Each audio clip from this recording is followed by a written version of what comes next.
자, 반갑습니다. 알파프로 가족 여러분, 정태근 전문가입니다. 10월 17일 두 번째 방송 시작하도록 하겠습니다. 두 번째 방송 종목은 SM입니다. 방송 끝까지 시청을 부탁드리고요. 방송 보시고 난 이후에는 좋아요, 구독 부탁드리도록 하겠습니다. 화면 보시면서 말씀드려보도록 할게요.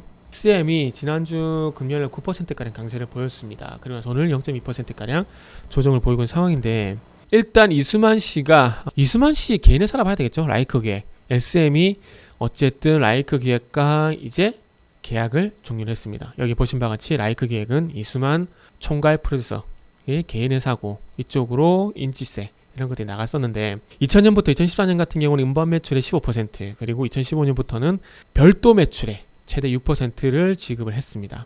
그래가지고 계약을 종료를 하게 되면서 이제 내년에 연결 영업이익이 962억에서 1175억, 그리고 지배주 순이익은 928억에서 1092억. 이게 모르겠어요. 저는 과연 이수만 씨와 계약을 끊는 게 맞는 거냐는 그런 생각이 좀 들어요.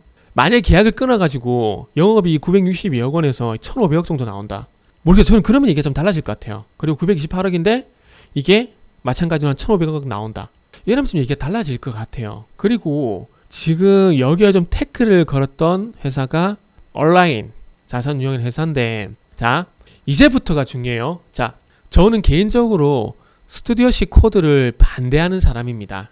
반대하는 사람인데, 저는 개인적으로 이게 의도는 선하지만은 부정적인 결과를 가져올 가능성이 높다라고 좀 봐요.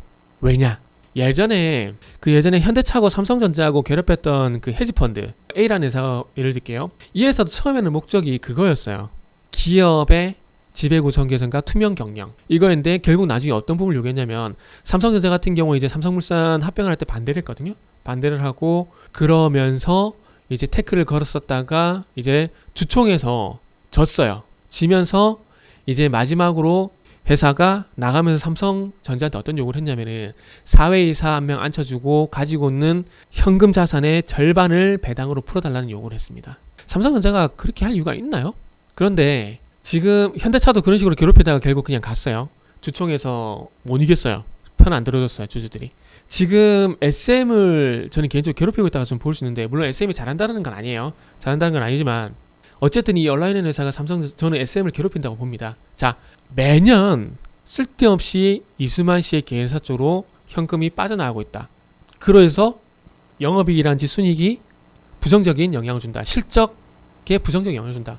그쪽이 이거는 맞아요. 선한 의도라는 거죠. 자, 그래서 이것 때문에 이수만 씨하고 계약을 끊어라 요구를 했고, 소액주주들한테 꼬셔가지고 충분히 자기 우표를 만들어서 요청을 했고, 그리고 이수만 씨가 계약을 끊었어요. 그러면 앞으로 지배주주 순이익이 928억에서 192억, 그러니까 한 200억 정도 남아요.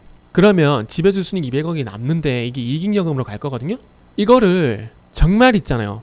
온라인이 투명 경영이라든지 그리고 선한 목적의 스튜디오식 코드와 같은 역할을 한다라면은 이 200억의 순이익에 대해서 회사 유보금으로 놔두든지 아니면 투자를 한다라든지 자사주 매입이라든지 배당을 하든지 그런 요구를 할 거예요.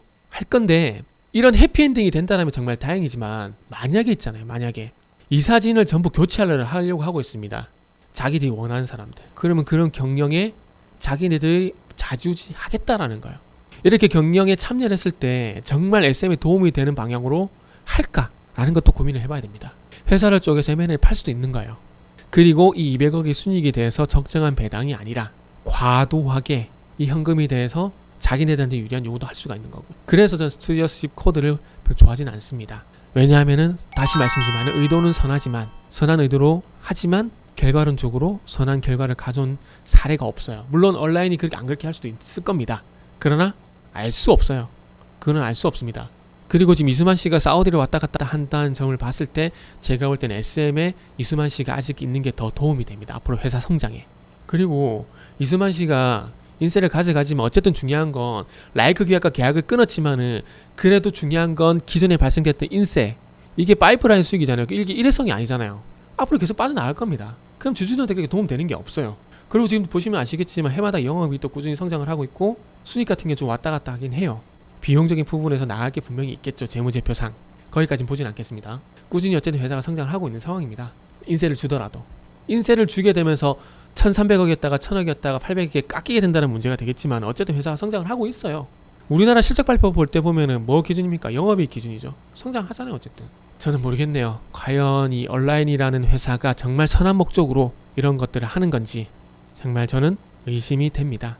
제가 틀렸으면 좋겠습니다. 온라인 파트너스 한번 보자고요. 예전에 삼성전자 그리고 현대차를 괴롭혔던 헤지펀드처럼 그렇게 할지 아니면 정말 선한 목적으로 진행될지. 그래서 어쨌든 앞으로 계속해서 이렇게 뭐 사회이사 교체라든지 이런 것들을 통해서 계속 이제 요구를 할 건데 온라인 요구가 계속 더 많아질 겁니다. 그래서 아마 그러면서 M&A 이슈가 제가 볼 때는 또 부각이 될 것 같아요. 그러면서 8만원 돌파, 지금 박스권 하단이거든요. 매수 충분히 가능합니다. 매수 충분히 가능하고 박스권 상단 8만원 돌파를 과연 할까에 대한 부분들 한번 보자고요. 자, 여기까지 하도록 하겠습니다.